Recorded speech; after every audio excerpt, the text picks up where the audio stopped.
Ang sabi po ni Senador Lacson noon ay if something like this, kung ang aking mga kasamahan mismo ay nagdududa sa aking judgment o mga desisyon, edi wag na lang.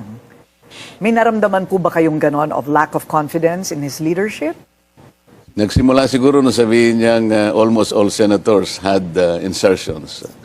So many of his colleagues in the majority perhaps were unsettled by that statement. I see, but insertions per se is not illegal. At that time, kasi ang insertions connotes a negative impression. Kasi nakita nyo naman related sa mga flood control projects, katakot-takot na insertions na kung gamitin pa yung ibang mga salita dyan, consolidation, amendments, pero iisa naman yung definition nun eh. Basta naglagay ka doon na originally wala sa NEP. Mga insertions yun. Committee on the Blue Ribbon Committee. Eh kung gusto niyang bumalik, wala namang makakapigil sa kanya. Nagtaka nga ako kung bakit siya nag-resign. Tatanungin ko rin po sana kayo, bakit nga ba siya nag-resign? Marami pong haka-haka kung bakit. Mas maganda kasi kung siya sasagot nun eh. Hindi ko naman kaya sagutin Ay, yung para sa kanya. hindi po ninyo alam kung ano yung mga pinag-usapan ng mga kasamahan po ninyo? Eh kasi sa majority lang dinidesisyonan yun. Hindi man kasama ang minority. Ang sabi po ni Senador Lacson noon ay if something like this, kung ang aking mga kasamahan mismo ay nagdududa sa aking judgment o mga desisyon, edi wag na lang. May naramdaman po ba kayong ganon of lack of confidence in his leadership? Nagsimula siguro nung sabihin niyang almost all senators had insertions. So many of his colleagues in the majority perhaps were unsettled by that statement. I see, but insertions per se is not illegal. At that time, kasi ang insertions connotes a negative impression. Kasi nakita nyo naman related sa mga flood control projects, katakot-takot na insertions na kung gamitin pa yung ibang mga salita dyan, consolidation, amendments, pero iisa naman yung definition nun eh. Basta naglagay ka doon na originally wala sa NEP. Mga insertions yun. Ano po ang inyong working principle habang tayo po ay pumupunta po dito sa lugar kung saan lahat ay akusasyon bago ito mapatunayan? Nalulungkot ako. Kasi tingnan mo na lang si Orly Gutesa. Sa aking palagay ay isa siyang mabuting tao sapagkat nakita ko sa kanya yung paninindigan niya. Orly Gutesa is very credible. He has nothing to gain here. He has everything to lose. Bakit naman siya yung pinipilit na gisain at sinasabi na di umano ay fraudulent yung pagkakanotaryo ng kanyang sworn statement? I don't think he has the capacity to falsify. Saan siya kukuha ng stamp? Saan kukuha ng dry seal? Paano niya maihiram yung notarial register para makita niya kung ano yung number na ilalagay sa document, anong page number, anong book number? All these are foreign to an ordinary individual na maaaring hindi niya alam kung ano yung notary public. At wala pa akong nakitang nagpanotaryo sa buong buhay ko na binalikan niya yung kung sino man yung namamahala doon sa notarial office na yon. At siniguro niya, ma'am, sir, pasensya na po, gusto ko lang makasiguro kung kayo nga po ang pumirma nito. Walang ganun eh. Notary public services in this country has become a cottage industry. Lalong-lalo na sa mga areas na may mga city hall, mga municipal hall. Hindi mo makikita yung yung abogado. Wala naman nagpapakita eh.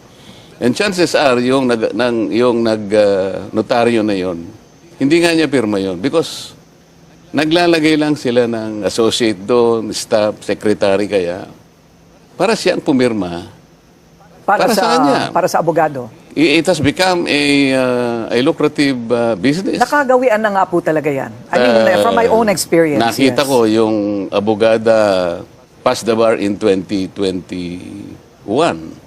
So 4 years pa lang siyang abogado. Pero kung titingnan mo, judging from the number of books, yung notarial registers, nasa book 8 na siya. So talagang, ano nila yung pagnonotaryo? Yan siguro, baka baka hindi nagtatrial yon, baka wala sa korte, pero ang talagang pangunahing ikinabubuhay nila yung pagnonotaryo. Yun po ang inyong hinala. Okay. Ano naman po kaya ang magiging motibo ni Ginoong Gutesa? Either way, ipeke o kaya yung magsabi ng totoo? Bakit niya na naising ipeke pa, nagmamadali siya? Kasi nung makita ko siya, alam mo yung pagpapanotaryo, wala naman sa isip niya rin siguro yun eh. Para sa akin lang yun. It's an added assurance sa akin. Totoo yan nasasabi to. Kumbaga, siguro maski ikaw siguro isipin mo rin. Sige nga, kung talagang buo ang loob mo. Kasi mabigat naman yung accusation niya. Talagang, he is connecting the dots between Saldico and Martin Romualdez. And nobody did. Siya lang. So para sa akin lang yun. I want to satisfy myself that this guy is a true person. So sabi ko, may time ka pa naman. Sabi ko pa kay Mike, pakitulungan nyo na lang. Nagmamadali ako, babalik ako sa Senate. Kasi hahabulin ko yung aking 3 o'clock Former session. Senator Mike Defensor.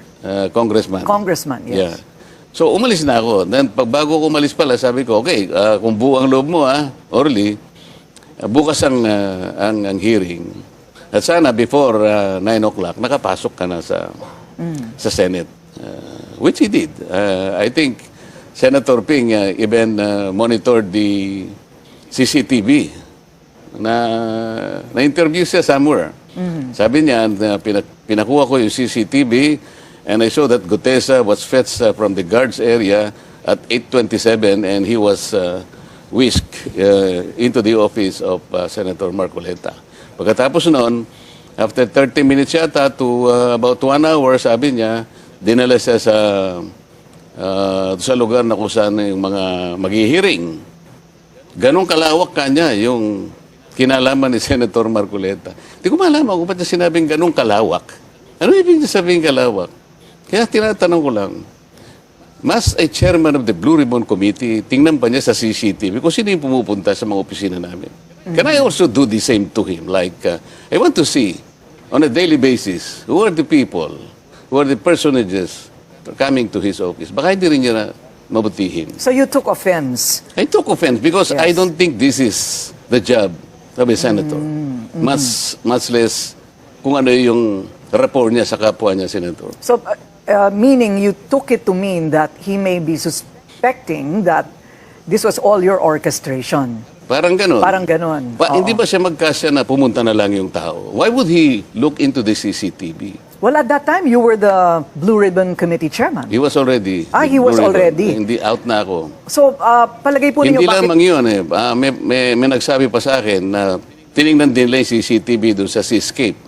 Isang Chinese resto na nandun yung Golden China.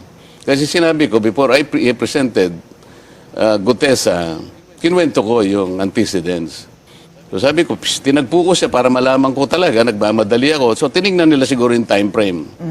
Parang tumama yata yung time frame dahil hindi man ako talaga nagtagal. So mukhang hindi nila ipipresent yung Seascape. Because napansin nila, tama na, nagpunta siya tapos bumalik din. Okay, just to summarize so far, ito pong nangyari sa pagnonotaryo ay teknikalidad at gawain na talaga. That I can confirm because from my own experience, It's a common nangyayari po practice. talaga. Yes, it is a practice. And parang walang basihan ang sinasabi nila na kayo po ang nagpakana ng buo at nag-choreograph ng buong Gutesa episode. Hindi lamang iyon, dapat mag-umpisa doon sa anong motivation. Ikaw na rin ang nagsabi, anong motivation naman ni Gutesa? Nagmamadali, mag-iimbento siya ng estampad ng notarial details ng abogada. Nanghiram siya ng dry seal. Pagkatapos nanghiram siya ng notarial register para makuha niya pati yung estampad ng lugar yung Manila.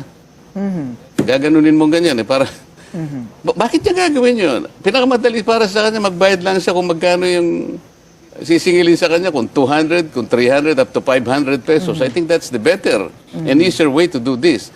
Why would Gutesa chose to do this in a different way? What about money? Sasabihin ng ibang tao, baka nakatanggap ng mana from heaven. Sino magbibigay? Mas marami ba akong may bibigay kaysa kaysa bibigyan ng mga taong binanggit niya doon sa kanyang affidavit. Mali-maleta. Not necessarily Mali-maleta. from you, Senator. Maaaring magaling sa iba. Oo. At, Maaari siguro pinag-iisipan nila baka nanggaling sa ano na lang ang may bibigyan ng isang Rodante Marcoleta kung kukumpara doon sa mga taong binanggit niya na mali-maleta na halos 3 araw sa isang linggo ang sinasabi niyang delivery. Sa palagay po ninyo, kayo po'y abogado rin, ano? Ano po ang maaaring gamitin na corroborating circumstances or testimony dito po sa mga sinabi ni Ginoong Gutesa na pag-deliver po niya ng mali-maletang pera doon sa construction site daw? Ang unang makapagpapatunan niyan, tawagin nila yung 2 lalaki na binabanggit niya doon. Ang pangalan ay John Paul Estrada at saka Mark Texay.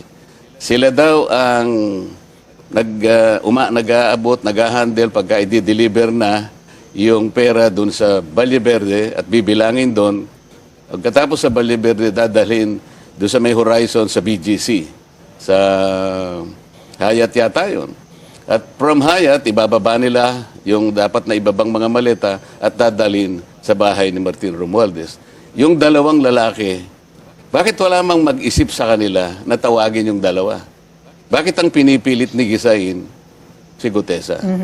Ang balita ngayon, iniipit na rin yung 2.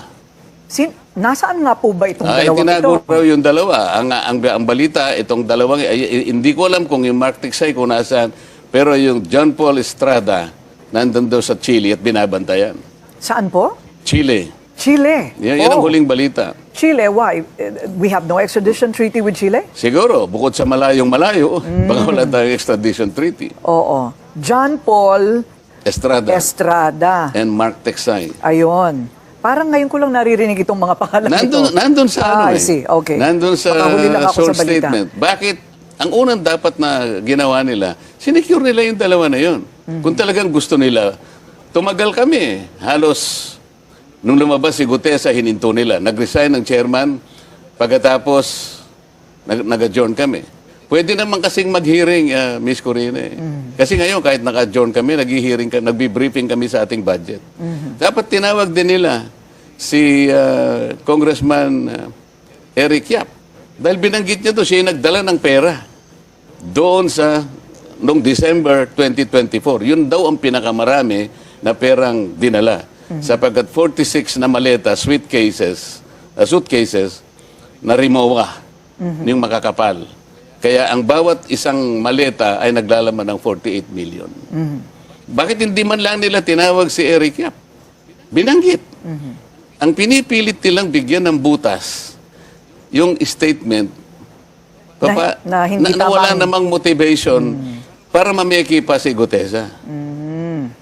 Why not just follow that lead? At pagkatapos, naging academic din yung Miss Corina, sapagkat alam mo naman, nung tagpo na siya ay humarap na at sumumpa na rin sa committee. And he allowed himself to be interpellated by the members. Miski si Senator Ping, sinabi niya, wala naman kanyang, hindi naman nabaliwala kanya yung pala.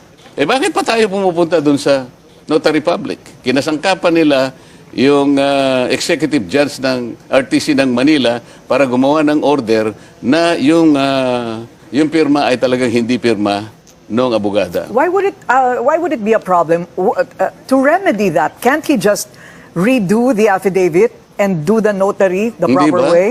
Hindi Pwede ba? naman po yun, di ba? Mabuti ka pa. Alam mo yung gagawin mo. Mas lalong alam nila yung gagawin nila. Ako ayaw ko nga i-suggest sa kanila. Okay. Kasi dapat naisip nila yun. Any ordinary human being could have thought of that.